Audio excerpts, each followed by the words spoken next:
اور اگر ایسا ہو جائے تو کتنا برا لگے، کتنے احسان ہیں اس رب کے کہ اللہ نے مجھے آپ کو بالکل صحیح سلامت پیدا کیا ہے اور خوبصورت بنایا ہے۔ اور قرآن کی آیتیں ہیں، وَالتِّینِ وَالزَّیتُونِ وَطُورِ سِینِینَ وَھَٰذَا الْبَلَدِ الْأَمِینِ، امن والے شہر مکہ معظمہ کی قسم، طور سینین کی قسم، زیتون کی قسم، ہم نے انسان کو خوبصورت بنایا ہے، اشرف المخلوقات بنایا ہے۔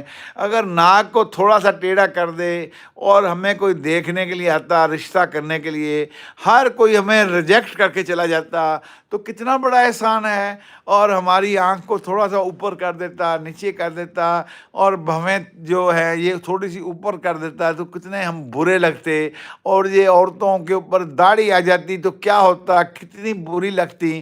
لیکن اللہ کے نبی نے فرمایا کہ اللہ نے مردوں کو داڑھی دے کر حسن بخشا ہے، اور عورتوں کو سر کے بال دے کر، گت دے کر حسن بخشا ہے۔